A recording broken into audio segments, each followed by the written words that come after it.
Et c'est parti pour le WOD des affiliés de battle. Donc on vous fait un petit, on va dire le barreau d'honneur de la stratégie parce qu'il reste une semaine avant de donner son score final.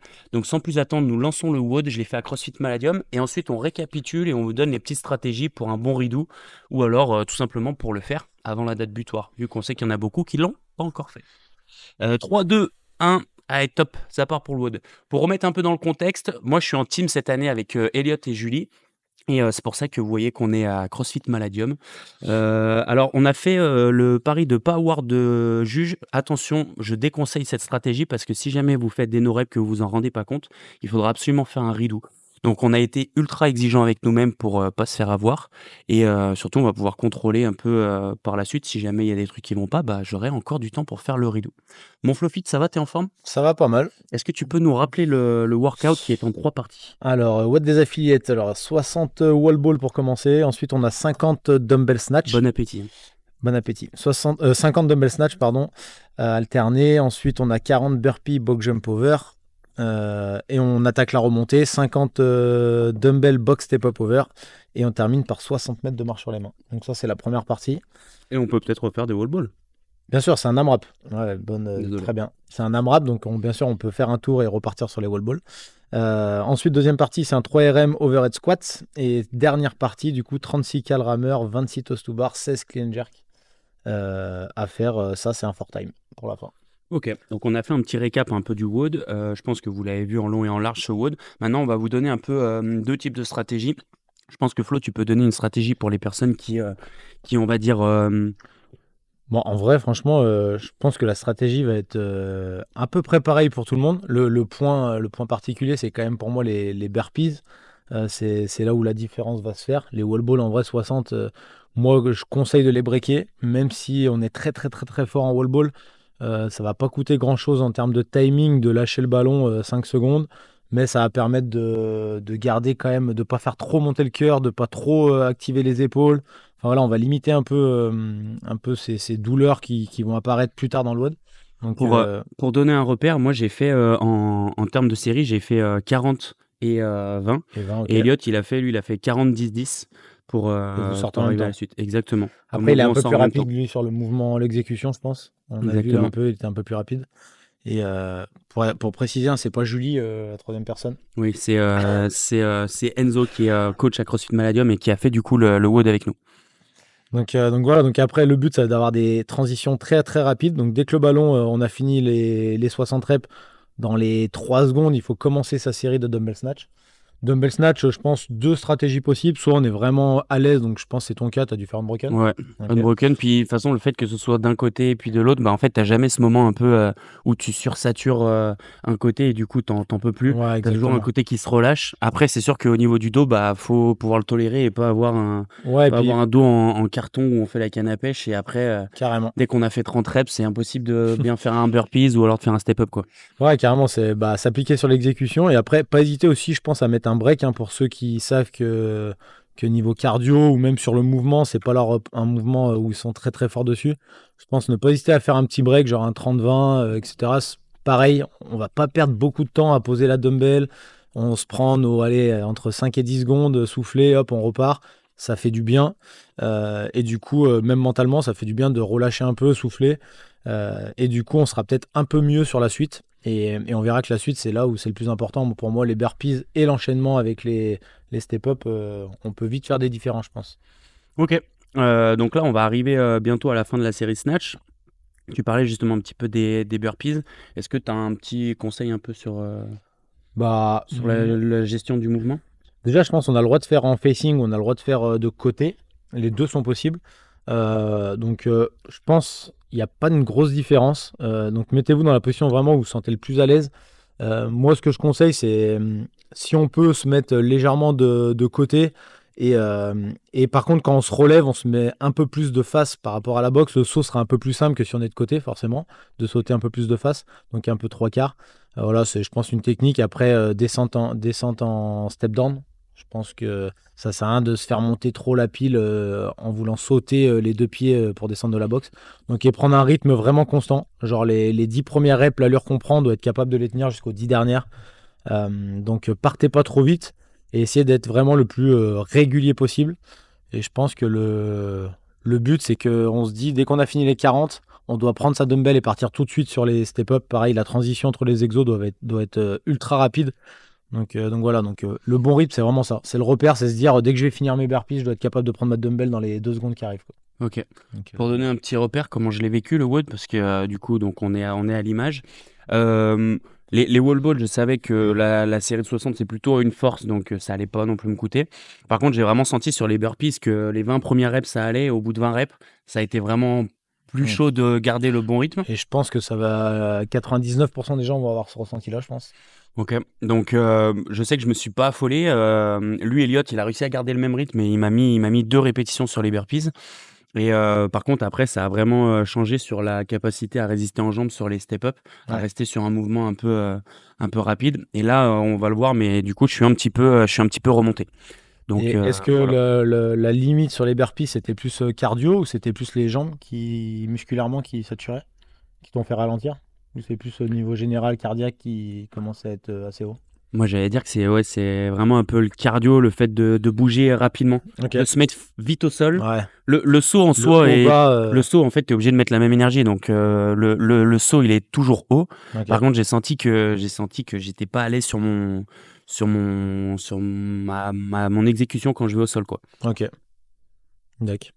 Bah après, je pense qu'il y a une fois qu'on a fini les burpees, je pense qu'on a fait une bonne avancée dans le WOD. Les 50 step-up, je pense que la majorité des personnes vont les faire unbroken, sachant que la dumbbell, on peut la mettre où on veut.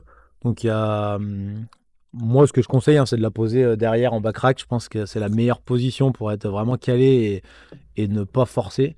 Donc elle est vraiment posée sur nous, donc il n'y a pas trop d'énergie dispersée.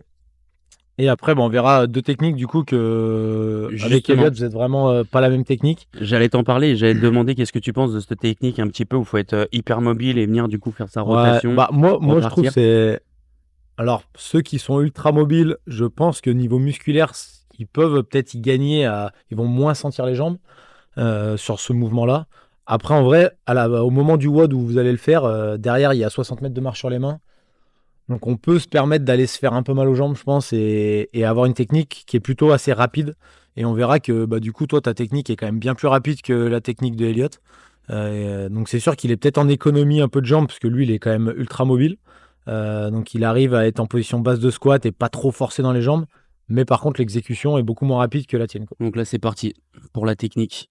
On voit que Mais moi, je sais que le fait d'être en latéral, c'est vraiment un pas de danse, hein. J'ai vraiment ouais, l'impression. exactement. Tu es dans un rythme Ah ouais, quand je le dis, c'est vraiment ça. C'est toujours cette impression de, en fait, d'être, tu sais, dans un rythme. Tu fais ouais, toujours la dans même un chose dans rythme. ton rythme, tu poses le pied, tu repars, boum. Souvent, quand je le coach à la salle, je leur dis, c'est comme si on faisait un peu du step. Pour celles et ceux qui ont fait du Ouais, c'est step, ça. ça les fait rire, mais c'est toujours un Je pense qu'il y a mouvement. plein de techniques différentes, hein, souvent. Enfin, même moi, quand je le coach, que ce soit pour des athlètes ou à la salle, même pour dans les cours classe, je sais que j'aime bien moi le proposer avec la jambe qui va vraiment loin devant la boxe et on vient croiser derrière au moment de tourner. C'est ce que tu fais, je pense.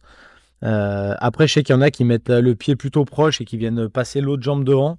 Ouais, ou alors Ça me démarrer paraît. avec la jambe qui est le plus loin de la boxe. Ouais, ou Par là, exemple, Julie, elle fait ça. exactement. Troisième technique. En Alors gros, ça, je elle pense, c'est croise à la montée, elle décroise sur la boxe et elle ouais. croise à la Pour descente. moi, ça, c'est plus une technique pour les filles, puisque la boxe est quand même beaucoup plus basse pour les filles. Je trouve que c'est un moment beaucoup plus simple pour les filles, le step-up comme ça, boxe à 50. Je pense qu'il y a beaucoup de filles qui font ça, jambe derrière, enfin la jambe opposée qui vient se mettre en premier sur la boxe. Mais pour les gars, je pense que c'est plus complexe quand même. Ça me paraît un peu plus difficile. Mm. Donc voilà, on voit que tu vas vraiment plus vite que Elliot. Et ouais, cette technique un peu que notamment Jocelyn a mis en avant un peu, parce que je crois que Victor faisait ça aussi. Ouais, Victor, il fait ça. Ouais. Pour moi, je suis. Enfin, alors, il y a quelques, allez, 1 ou 2% des athlètes qui sont ultra mobiles et qui vont pouvoir peut-être arriver à aller vite, à mettre de la vitesse dessus, mais c'est quand même pour moi beaucoup plus lent que quelqu'un qui maîtrise toi ta technique, ou comme tu dis, ça fait un pas de danse et en fait, c'est un rythme assez soutenu quand même. Et on peut se permettre d'aller se faire brûler un peu les jambes. Je pense que derrière 60 mètres de marche sur les mains, on a le temps Mm. de redescendre. Et encore, pour ceux qui vont faire les 60 mètres, on va voir que en vrai, pour la plupart, D'ailleurs, on ça y sera arrive dans une sûrement la petite fin du WOD, minute. quoi. On y arrive dans une petite minute. Là, les step-up, on termine à 10 minutes 10. Et on peut déjà parler un petit peu de la marche sur les mains. Quelle technique prendre? Je trouve que le standard qu'ils ont mis d'avoir un palier à 2,5, c'est quand même cool. Ça permet au plus grand nombre de personnes d'essayer d'en faire en fait. Ouais, carrément. Bah, déjà, je pense que ça permet même à tout le monde hein, de se dire bah, je me lance un peu plus vite que si c'était des paliers de 5 obligatoires, voire même plus long. Ok, si c'était 7,50 ou 10 obligatoires, bah, des fois tu prends un peu plus de récup et je trouve tu perds un peu de l'intensité dans le WOD. Donc là, c'est plutôt cool parce que ça te force à repartir assez vite, même pour quelqu'un qui maîtrise un peu moins. Tu sais que 2,5, c'est un peu plus jouable. Donc, Ok, c'est parti. Donc en 10 minutes, je sors de la box et Elliot va me suivre. même principe, hein, transition entre les exos assez rapide, surtout si on maîtrise la marche sur les mains. Faut pas trop traîner. Donc, On va voir petit à petit, mon Elliot, il me grappille et je crois que c'est au 4e aller-retour, on est ensemble. Et ouais, moi, personnellement, ça m'a aidé parce qu'il ouais. repartait vite. Et du coup, je me suis dit, tu te cales sur lui, tu vas Je pense quoi qu'il c'est arrive. là qu'on voit que je trouve sur des paliers comme ça, 2,5 et 5 mètres, pour les gens qui maîtrisent, hein, bah, quand on valide le palier, là on voit Lucas qui prend un peu de récup avant de repartir. Alors qu'en vrai, je pense qu'on va le voir après. Hein, Elliot, lui, garde sa cadence. Et en fait, Lucas reprend la cadence d'Elliot parce qu'il est à côté de lui. Alors que je pense que tu l'aurais fait tout seul, tu serais allé moins vite. C'est exactement ce que je me suis dit. Voilà. Donc ça C'est veut dire exactement que ça. bah, ceux qui vont le faire tout seul, faites-vous confiance, partez. Au pire, vous breakez à 2,5 si vraiment vous sentez que ça devient dur. Mais je pense qu'il faut essayer de garder un bon rythme là-dessus et pas trop écouter ses épaules qui vous disent qui vous disent d'arrêter, d'aller un peu plus doucement, de prendre un peu plus de récup, quoi. Parce que là, on J'ai- voit qu'il va quand T'as même t'as plus compté vite les que toi. paliers? Je sais plus à combien on en est. Je te dis là, ça doit être le 3e. Troisième aller-retour. Et je crois que je repars un peu devant et après il me reprend. Ouais, là, vous Ouais. commencez à être Ah là, il ensemble. commence à revenir. Ouais, donc en gros, toi, il a mis 3 paliers à revenir et puis finalement, après, tu arrives à le suivre. Donc c'est qu'au Mm. final, c'était jouable, quoi. Donc, donc après, je pense la marche sur les mains, c'est là où la majorité des personnes vont s'arrêter. Donc chaque palier de 2,5 va être très très important pour aller jouer une qualif, notamment chez les teams, je parle. Après, chez les élites, à mon avis, il faudra plutôt essayer d'aller refaire quelques wall balls ou au moins finir la marche sur les mains. Je pense que ça va être très important. Ah là, il nous reste le retour. Après un aller-retour, il me semble. Et après, on va faire les wall balls, si je dis pas de En bêtises. termes de timing, là, il vous On reste a une minute. 11h55. Ouais. Donc la MRAP est de 13, hein, donc en gros, là, il va leur rester une minute et un aller-retour avant de retourner au wall ball.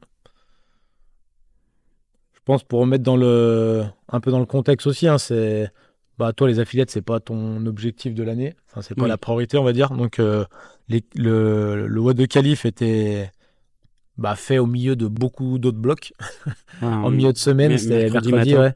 ouais. Donc forcément c'est quand c'est pas la priorité, bon bah on n'essaye pas, toi on n'a pas fait un plan pour optimiser le WOD, etc.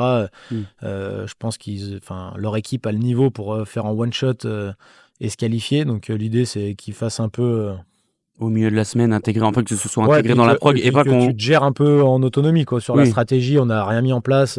Je pense que c'est important aussi pour quand on est athlète de pouvoir un peu se gérer sur sa stratégie, etc. Et pas tout le temps avoir quelqu'un derrière qui t'optimise ton truc, euh, surtout quand c'est pas ton objectif précis. Quand c'est l'objectif de l'année, bon là, forcément, c'est important d'être accompagné, je pense. Mais de temps en ok, donc temps, time. On est à 13 minutes. Donc pour donner le combien, score, moi j'ai combien? fait 18 wall 18, ball. ok. 18 wall ball. Et là, bah, on rentre dans la partie un petit peu force, quoi. Je pense que là, moi, le conseil que je donne quand il y a ces formats-là de force au milieu d'un WOD et il n'y a pas de récup, c'est de commencer avec une barre vraiment facile, mais vraiment très très légère. Donc en gros, aux alentours de peut-être 50% de son max, quelque chose comme ça, voire même pourquoi pas un peu moins.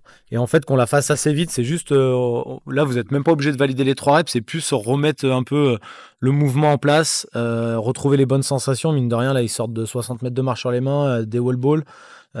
Du coup, les épaules sont un peu fatiguées. Donc, remettre en place un peu le gainage, le Mm. placement, Et pas, etc. pas forcément faire les 3 reps. Moi, je sais que là, à Ouais, voilà. 70, en gros, j'ai pris ma barre à 70 et j'ai fait, il me semble, 2 reps. J'ai fait mon clean propre, la première et toujours la deuxième, parce que forcément, quand on fait qu'une seule rep, je trouve que c'est Ah, même pas. Ah non, je crois pas que tu du allais tout pareil. mettre. Non, là, je mettais en place mon haut de 3 Ah ouais. pendant que je récupérais. Vu qu'on était à 3 en même temps, on s'est pas facilité la tâche non plus. Donc, forcément, il y avait un peu d'orga à faire, quoi. Ouais. Bah, je pense, ouais, là, l'idée, c'est essayer de vous forcer à faire la première barre assez vite, mais qu'elle soit légère. Allez pas vous mettre en échec dès le début, parce que mine de rien, on sort du WOD. Si on a envie de faire la première barre assez vite et qu'on commence par un échec, c'est un peu, on se met pas en confiance. Donc, commencez une barre vraiment légère, vous maîtrisez, vous mettez en confiance sur les placements. Mine de rien, là, il y a, pour la plupart, je pense qu'ils vont faire un backrack, clean backrack. Donc, pour ceux qui vont faire ça, bah, ça permet de remettre aussi un peu le mouvement en place, Moi, voilà, de retrouver les bons placements, quoi. j'ai été plus partisan du clean and jerk parce que Pour les gens un peu plus mobiles. bah ouais, au niveau de la mobilité, je savais que ça me limitait pas, notamment au niveau du squat aussi. Parce que souvent, le défaut qu'on a, j'en parlais avec Elliot, mais en fait, si t'es pas à l'aise avec cette position, tu te concentres encore plus, donc tu te fatigues encore plus. Et les 3 répétitions, elles te puisent et elles te coûtent. T'as l'impression que ça dure une éternité, quoi. Ouais, non, Donc, c'est sûr. Je pense que c'est vraiment donc faut sur le trouver le maîtrise. Ouais. truc où on arrive à rester contracté, mais décontracté, si je peux dire ça comme ça. Et du coup, donc après, deuxième chose que je conseille, c'est une fois qu'on a fait cette barre un peu facile, faire un cap quand même, vraiment monter assez vite sur la charge. Donc passer, par exemple, là, si on a fait la première barre à 50%, bah, en gros, la deuxième, on va vraiment faire une barre qu'on valide sur les 3 reps pour valider déjà un score et se libérer un peu de cette pression de la bulle, surtout sur un format où les 3 watts s'enchaînent. Pour éviter qu'on vous appelle après Bubule. Ah, exactement. Normalement, la tradition, c'est ça, hein. Si tu fais une bulle pendant un mois dans la salle, on t'appelle Bubule. C'est ça. Et du coup, là, toi, tu mets 100, c'est ça? Ouais. Donc voilà, en gros, en termes de pourcentage, essayer d'aller chercher sur la première barre à valider complète, peut-être un 70, 75%, un truc dans le genre. Je pense que c'est pas mal. Ça vous permet normalement de la valider sans trop de problèmes. Mais on va commencer à avoir déjà un peu les sensations de charge un peu lourde au-dessus de la tête. Donc, ce qui va nous permettre de se reconcentrer correctement, remettre en place le gainage, etc. Et avoir les bonnes sensations et pas y aller à 50%, quoi. Nickel. Après, pensez bien à bien valider vos reps en haut, notamment sur la fin d'extension et pas lâcher la barre trop vite. Ça, c'est, je pense, souvent des no-reps qu'on peut voir. Après, c'est dommage de perdre des places pour ça, alors que je pense que c'est assez simple de valider en haut. Ouais. Faut pas hésiter à avoir quelqu'un à côté qui va bien vous dire OK. Ouais, ouais. Oui, le juge à côté, Je sais que souvent, c'est quelqu'un qui compte des reps. ouais. Faut vraiment que ça soit quelqu'un qui vous regarde et si c'est pas rep, qui vous le dise ou qui vous prévienne en tout cas de faire Mm. attention à ça pour vraiment être précis Je sais que sur les standards, quoi. personnellement, je l'ai fait avec Elliot, je lui ai dit fais juste gaffe à l'extension parce que j'avais vu que quelques reps étaient un petit peu Il limite. lâchait un peu vite, Ouais, ouais. donc directement, je Ok. lui ai dit fais attention à cette extension. Donc après, là, tu as validé 100, là, tu mets 115, c'est ça? Mm. Ok. Donc un cap, voilà, ça, petit à petit, ça se réduit. Après le plus 30, là, tu fais plus 15. À refaire, j'aurais fait plus 20. Ok. 120 direct. Mm. Je pense que c'est important d'avoir une vraie valeur qu'on veut aller chercher. Je dirais que c'est important d'avoir même 2 valeurs. Une où c'est vraiment la barre qu'on veut faire, qui est presque pas sûre, mais en tout cas, on sait que c'est largement jouable. Et après, garder un peu de temps pour cette barre bonus si tout se passe bien, quoi. Parce que c'est dommage d'être frustré et de se dire, en fait, j'ai validé ma dernière barre et j'avais de la marche, quoi. Petite chose, pensez bien à annoncer la barre. En fait, c'est écrit dans le rulebook. Oula. Dans le rulebook Dans le rulebook de venir justement annoncer ça devant la caméra pour que les juges bah, connaissent la charge. Ouais, c'est pas évident, je trouve, ces formats de filmer. Parti pour 115. Le petit power, le jerk, bien calé. Après, je trouve que c'est. Alors après, je pense que peut-être les personnes qui ont un niveau un peu moins élevé vont se rapprocher un peu plus des vraies valeurs en termes de pourcentage de leur RM. Mhm. Mais toi, pour avoir vu en live, moi, à Nîmes directement, les charges qui ont été validées, et là, toi, la charge que tu vas valider, vous êtes quand même loin de vos RM. Donc je pense, mine de rien, le WOD d'avant, il fatigue enfin, il fatigue pas mal. Après, je sais que j'en ai vu un peu à la salle le faire. Ils se rapprochent quand même un peu plus de leur 90, 92%, donc ce qui est normal pour un 3RM, on va dire. Donc je sais pas, ouais, si c'est le fait du WOD d'avant qui impacte un peu plus, vu que vous allez un peu plus loin. Est-ce que c'est ça ou est-ce que c'est juste les charges quand on arrive vers du 140, 150 en Bah, RM? moi pour te parler en connaissance de cause, en fait, en fait, dans mon plan, je visais 135. Alors, bah, je sais pas s'il y a de la fatigue ou quoi que ce soit, mais déjà, je finis la partie 1 et je sens mes jambes qui, tu sais, le corps qui flagelle un peu, ou tu sais, t'es pas là en mode, en mode serein, tu sens que t'es impacté. Donc, après, quand t'attaques, tu fais tes premières barres, ça monte bien, mais tu sens que dès que tu termines tes 3 répétitions, bah, Ouais, le, ça t'a impacté, quoi. le corps, il a un peu ramasse. Donc, je t'avouerai que mon plan, tu vois, à refaire et à connaître le WOD, je le gérerais sûrement différemment. Après, c'est sûr, quand tu fais un redo, des fois, tu peux toujours aller un peu grappiller ou gérer différemment Ouais, une bien sûr. intensité à un moment et du coup te sentir mieux après. Mais là, moi, ça m'a surpris. Ok. Honnêtement, le WOD, si vous l'avez jamais fait et que vous le faites là pour la première fois, vous allez voir que c'est surprenant. Et du coup, 4 barres, t'as validé au total, c'est ça? 100, 115, 125. Et j'ai 105 fait une et d'échauffement à 70 d'échauffement. 70. Donc 3, on va dire 4, ouais, t'as le temps de Mm, faire 4 tentatives, quoi, en tout cas. exactement. Ok. Donc là, bah, la 125, le jerk plutôt bien. Et il me semble que c'est la deuxième rep où je pars un petit peu devant. Du coup, ça me coûte un petit peu. Et ensuite, troisième rep, je la fais. Et d'ailleurs, je crois que je sors du cadre, donc je la garde au-dessus de la tête. Et je crois que je me Non, replace on te même. voit toujours. Ouais, mais je savais pas, dans Ouais, ma t'étais pas perception. sûr. Ok. J'étais pas sûr, du coup, je me suis dit, viens te remettre dans la caméra. Et bref, en fait, quand j'ai regardé, je me suis dit, ça aurait été quand même assez inutile. Du coup, On va avancer un peu. On a 2 minutes. Bah, il y a Elliot qui valide sa dernière barre, il valide 120. bah, Ensuite, c'est ce que j'allais dire. Qu'est-ce que tu conseilles, toi, comme récup avant de partir sur la. Est-ce bah, que tu te dis. Est-ce que pour- là, t'as hésité à faire une autre barre ou. oui. Ok. En gros, j'ai hésité à aller faire 130 ou 135. Vu que j'étais un peu déséquilibré sur la troisième, ça m'a quand même un peu refroidi. Mais comme je dis, je pense à refaire, j'aurais fait une montée en charge différemment pour que en 3 barres, je sois à 130. Ok. Parce Faire qu'en un fait, 100, 120, ouais, 130. en fait, le truc qu'il y a, c'est que là, quand je fais ma barre, je vois qu'il me reste 2 minutes 30. Je suis impacté. Je pense au WOD d'après où il faut que je parte fort sur le rameur. Et là, je me dis, ok, si tu pars, en gros, c'est tu pars dans 1 minute 30 max. Et moi, j'étais pas sûr de moi Hmm. de réussir Ok.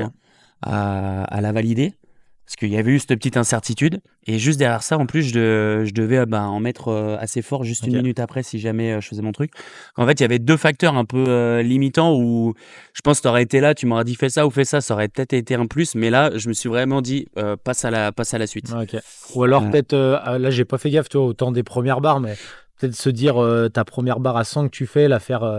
Est-ce que tu direct. peux pas la faire un peu plus tôt? Tu vois, aller un Ouais, je peu plus pense. vite dans la mise en place au début pour aller chercher cette cinquième barre aller, Ouais, si, ouais, peut-être. qui peut rentrer, je pense, tu vois, en 10 minutes. Il y a 10 minutes pour faire le. Mm. Donc je pense que la première, on peut la faire dans les 30 secondes après le WOD, c'est vraiment pour s'activer. Et toi, dans les 1,15, hop, faire déjà ta première barre validée de Ouais, je 3 pense reps à qu'il y a- 100. c'est vrai qu'à Je à pense refaire. gratter un peu des secondes, mine de rien, Ouais. à la fin, on se rend pas compte, hein, mais toi là, il te reste 2,30, t'as dit, non? 2,30, 2 minutes avant Ouais, la fin. 2 minutes 30, ouais. Donc toi, le 2,30, si tu arrives à grappiller, qu'il te reste 3 ou 3,10, bah là, tu te dis, vas-y, je vais la faire, tu vois. Je pense que tu Mais serais moins posé de c'est questions. c'est vrai que j'ai mis du temps à faire ma première 70. Je suis sorti du WOD, peut-être que j'aurais dû la clean, faire au moins un ou deux overhead. Et Ouais. comme ça, je chargeais sans direct et je partais, ouais, peut-être 30 secondes, 1 minute plus tôt, je pense même. Mais encore une fois, quand le WOD, c'est la première fois que tu le fais, je pense que tu fais des erreurs comme ça où tu optimises pas au maximum. Donc là, ça part dans 3 petites secondes. Donc Ah ouais, mise 36 en place, calories, tu t'es mis en place. bam, sur le fil. Ah ouais, pas de marche, quoi. Parti. Et donc pour la stratégie, moi l'idée vraiment c'était de pousser au rameur. Alors, est-ce que je vous dis la stratégie que j'avais prévue ou est-ce que je vous dis ce qui s'est passé? Pour commencer par ce qui était prévu, je voulais faire mes 10 premières cales au-dessus de 2000. C'était l'objectif, donc démarrer fort, Ok. Bien lancer la roue, quoi. bien lancer la roue et ensuite prendre mon pace à vraiment gérer pour penser directement au toast to bar. Il s'avère que j'ai pris la rame et j'ai senti que j'étais vidé. Et là, je me suis dit, ça va être chaud. Donc, je crois que j'étais à 1007. Là, nous, on voit pas bien l'écran. Là, c'est un peu en petit. Mais je crois que je suis allé chercher les 1007 et après, je chassais les 1007 au maximum. Ouais, J'ai juste, 1006 en gros. j'ai juste relâché je dirais Donc 1006, les 10 1007, dernières tu cales. seras quoi, une 20, une 15, une 20, un Ouais, truc une comme ça? 20. Un Ok. peu, un peu en dessous d'une 20, je crois. On va voir, hein. Moi, bon, après, ce qui reste, je pense, ce qui reste correct, hein, je pense, Hmm. c'est Mais le rameur. attends, tu vas me voir sur les toast to bar, là. Ouais, je pense le rameur, en vrai, faut. Bah, comme tu dis, je pense que c'est bien de bien lancer le rameur au début, sans non plus être dans l'excès, hein, mais de bien lancer la roue et se mettre dans le bon rythme tout de suite. Et après, faut pas aller trop se cramer, hein, parce que ça reste que, bah, c'est que la première minute en gros d'effort sur le WOD qui va durer peut-être 3,30, 4,30. En gros, ça va être dans ces zones-là, selon le niveau que vous avez sur ces mouvements. Mais ce qui va être important, c'est pas de perdre trop de temps sur les toast to bar et surtout sur les clean and jerk. Où là, C'est j'ai surtout attaqué, les je clean and crois, à jerk qui peuvent être longs. 1,28. Ok. J'ai mis les mains sur la barre à 1,28. Donc, tu vois, je dois sortir en 1,20, le temps de sortir, me tourner. Peut-être je traîne un peu la savate. Là, ma tête voulait faire 26 UBK. Ok. Mon corps a fait 16-10. Ah, ok. Bah là, moi, je conseille, en tout cas, allez pas chercher l'échec, ça c'est sûr. Donc, faites un petit break si vous sentez que ça devient dur, voire même 2 breaks, hein, pour ceux qui savent que les toast to bar, c'est pas forcément leur point fort. N'hésitez pas à faire 8 2 secondes. breaks. 8 secondes de break. C'est beaucoup. C'est beaucoup. Bah, je pense, moi, je conseille toujours de faire des plus petits breaks, mais quitte à faire des plus petites séries, déjà, ça va moins vous impacter de faire des petites séries par rapport à des longues séries. Et au final, si à la fin on sort avec 1 ou 2 secondes de retard, je pense qu'on sera gagnant sur le long terme. Même sur un WOD comme ça, je pense qu'il est court quand même, qui dure 4 minutes. Je pense que ça peut être bien de faire une bonne première série. Et ensuite, en fonction de ce qui nous reste, ne pas trop réfléchir et prendre allez, 3-4 secondes. On lâche 3-4 secondes, bam, on repart et on enchaîne 2 séries s'il faut, quoi. Tu veux que je te donne aussi ma stratégie pour les clean and jerk? J'imagine que tu voulais faire touch and go à la base. À la base, et c'est absolument ce qui s'est pas passé. J'ai mis les mains sur la barre en me disant vas-y, j'essaye de faire une première série, et j'ai senti qu'à la première rep, mon corps enfin ma tête, mon corps, là ils se sont mis d'accord, ils ont dit non, Un par un, c'est bien. ouais, pick and drop gros, il y en a 16, vas-y compte jusqu'à 16 tranquille. Ouais non, j'ai pas eu le déclic de débrancher là-dessus. J'étais vraiment entamé. Visuellement, on a pas cette impression, mais ouais, je sentais que intérieurement, je pouvais pas assumer ça. Après, je pense ce qui est important, c'est d'essayer de décider à l'avance de ce qu'on va faire. Et en fonction, mine de rien, les poids que vous utilisez vont être importants. Si dans votre salle, vous avez des poids durs et que vous allez faire comme Lucas, là, Qui rebondissent pas. Ouais, du 1 par 1, bah, mettez ces poids-là. Comme ça, quand vous droppez, la barre se tasse directement et vous pouvez reprendre beaucoup plus simplement que là, Lucas qui un coup va à droite, un coup va à gauche, un coup là, elle rebondit, il faut qu'il attende, il la tasse. Bah, mine de rien, c'est de l'énergie, même si c'est en temps, je pense on perd un peu de temps Time. avec les poids qui rebondissent, mais J'ai pas fait gaffe, mais je crois 43, non je 3, 40, ouais, 43, 45 ouais, 45, je crois. Mm. Mais ouais, donc le choix des poids peut être important quand même. Mine de rien, vous pouvez vite gagner quelques secondes importantes, parce que là, ça va être très serré, hein. Je pense qu'il y aura très peu d'écart, donc chaque seconde peut compter pour la qualif. Donc, est-ce que tu as un petit truc à ajouter pour la qualif, à donner pour, on va dire, résumer un peu tout ça? Bah là, vu le temps on est à une semaine là, à une semaine de la fin, j'espère que... Enfin, en tout cas, je conseille toujours à mes athlètes de le faire le plus tôt possible, comme ça ils ont les vraies sensations du WOD en entier, et pas faire... Là, j'ai certains, ils voulaient faire une partie, puis l'autre, puis machin, mais en fait, ça c'est... En gros, ça sert à rien, je vous le dis, hein, vous avez aucune sensation de vraiment le WOD, qu'est-ce qui va se passer à l'intérieur. Faire la dernière partie hors contexte de la première, vous allez être surpris le jour du WOD, je pense. Donc ça sert à rien de se mettre dans un état d'esprit où vous aurez des sensations plutôt faciles, alors qu'en vrai, non, ça sera dur dès le rameur. Donc voilà, faites-le le plus tôt possible. J'espère que vous l'avez déjà fait au moins une fois. Et là, comme ça, c'est vraiment de l'optimisation. Et vous savez où vous voulez aller. Vous avez des objectifs, mine de rien, de reps qui sont faisables, parce que vous l'avez déjà fait une fois. Et c'est pas juste des... Bah, comme là, toi, tu l'as fait une fois. Toi, tu as eu des stratégies que tu espérais. Puis en fait, il y a eu la réalité. Ça donc, s'est pas passé du tout comme prévu. voilà, comme tu dis, là, tu le referais. Si tu avais besoin de le refaire, je pense qu'en vrai, tu changerais tout de suite des stratégies, tu ferais des trucs plus jouables et du coup, forcément, t'améliorerais, je pense. Ok. Et bah, si vous avez des petites questions supplémentaires, n'hésitez pas à nous les mettre en commentaire. Et mon Flowfit, merci à toi pour ces petits conseils, ces stratégies. Et rendez-vous dans la prochaine vidéo. Bye. Bye.